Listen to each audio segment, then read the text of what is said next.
Hello and welcome to ShanghaiEye. I'm Wang Ying. Hello, I'm He Jian. Shanghai just unveiled two new AI-powered weather forecasting models, which are expected to improve the accuracy of severe weather warnings, extend lead times, and increase the frequency of weather forecast updates. Both models have already started trial operations and are expected to be operational by the beginning of the flood season. How can weather forecasting be made more accurate? On March 31st, Shanghai launched the Artificial Intelligence Meteorological Application Innovation Center. At the launch ceremony, the city unveiled two new AI-powered weather forecasting models, Yushi and Fuyao. 他们预报的区域呢，都是针对的上海以及周边的地区，他们共同的目的呢，都是希望能够提高我们现在对这个强降雨和大风预报的这个准确率。Yushi focuses on sudden and severe convective weather events. It is expected to improve the accuracy of severe weather warnings by up to 10% and extend lead times by 15 to 45 minutes, providing additional time for urban disaster protocols to be enacted. Fuyao targets mesoscale hazardous weather, especially short-duration heavy rainfall and thunderstorm-induced gales. The AI's high computational efficiency and fast inference speed increases the update frequency of weather forecasts from the current hourly basis to every 10 minutes. Its resolution, or precision, reaches down to the sub-district or township level. Both models began trial operations at the end of last year and are scheduled to be officially operational during this year's flood season. 从今天发布的两个气象垂类大模型和人工智能 MAS 平台来说呢，我们已经在能源行业有了具体的落地那么主要围绕着两大核心的一个场景一个是如何进一步的优化电力负荷的一个效能评估，那么另一个的话是燃气应急调度。那么通过这两个场景呢，也是进一步提升整个能源的运营效率和这个能源的供给保障能力。那么同时也是进一步推动整个气象服务产业的一个进一步的孵化和应用。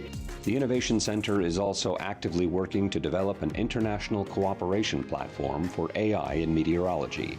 The Urban Multi-Hazard Early Warning Toolbox integrates advanced practices in risk assessment, monitoring and early warning, information dissemination, and emergency response protocols for urban multi-hazard scenarios. It is specifically designed to support countries and regions in need, particularly participants in the Belt and Road Initiative.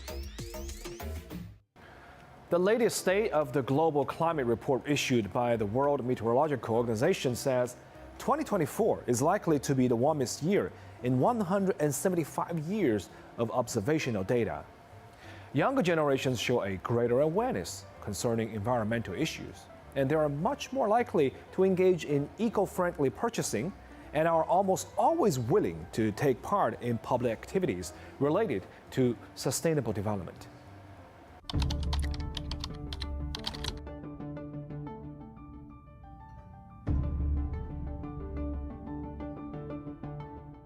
Human-induced climate change reached unprecedented levels in 2024, with some consequences now irreversible for centuries or even millennia, according to the World Meteorological Organization's latest State of the Global Climate Report. 2024 is likely to be the first year on record with temperatures exceeding the 1.5 degrees Celsius above pre-industrial levels threshold, making it the warmest year in 175 years of observational data. 现在我觉得海洋问题是比较严重的，塑料污染是我认为最为严重的问题。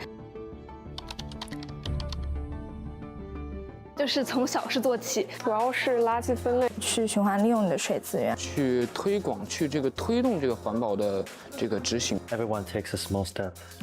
Circular Economy Seminar, organized by the Nordics for Climate Action in association with How Bottle, hosts industry experts from different backgrounds to present insights into sustainable innovation.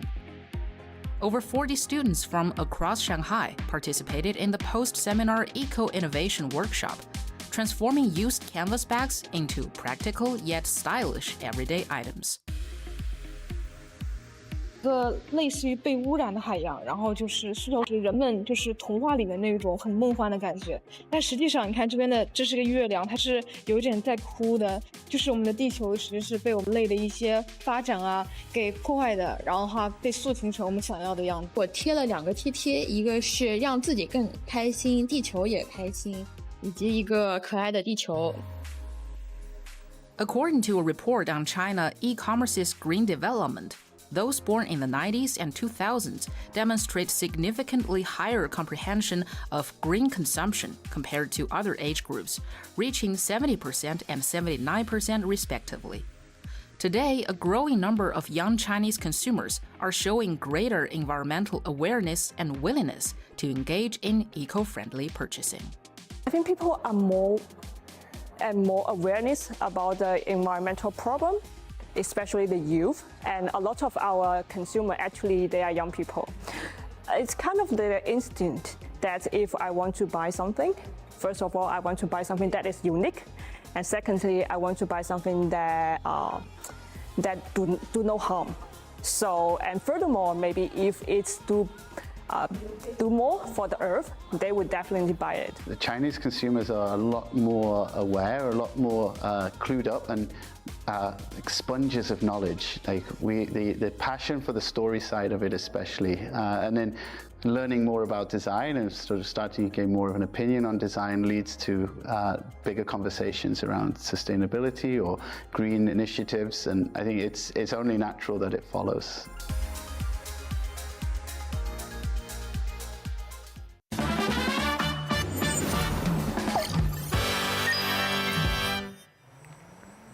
The release of a new Spanish guidebook for the city of Shanghai was recently announced at an event at the Miguel de Cervantes Library in Xuhui District.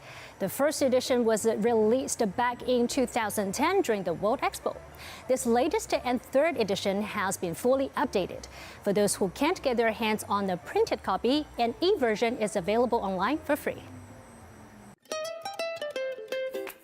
Spanish speakers now have a new key to unlock the wonders of Shanghai, a freshly released city guidebook that was launched at the Miguel de Cervantes Library in Xuhui District. We face that challenge to show how dynamic is the city. Also, there will be an e-version that will be changed year by year. Packed with a quick dive into local culture and practical tips for daily life. The guide also offers essential info and handy vocabulary for those eager to pick up some Chinese along the way. Even though I don't really know Espanol, I can still find something interesting. Look at this. For holidays like the Mid-Autumn Festival, the guide isn't content with simply regurgitating the folklore. It goes to great lengths to recommend the best local experiences in Shanghai. What I liked is the part named Recorridos, which means like itinerary.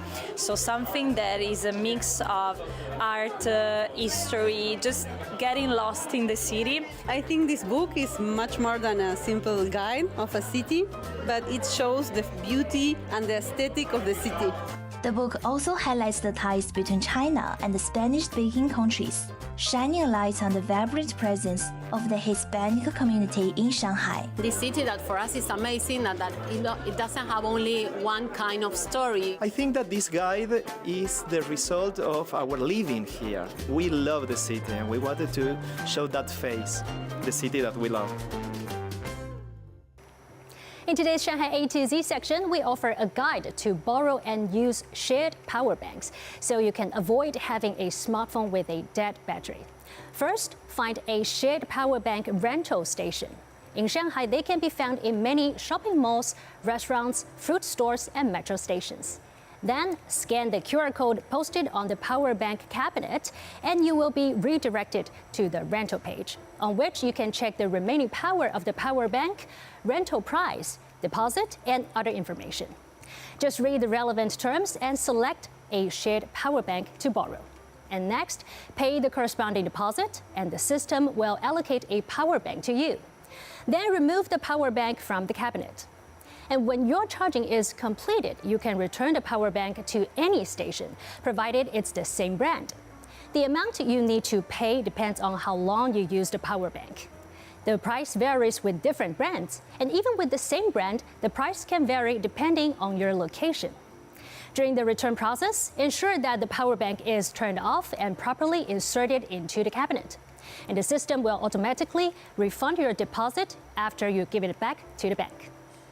And now it's time for the ShanghaiEye Q&A. Today's question is from Neil from Australia. I love pandas very much. Can I see pandas in Shanghai rather than rushing to Chengdu during weekends? Hi Neil, yes you can, but there are not as many pandas in Shanghai as there are in Chengdu.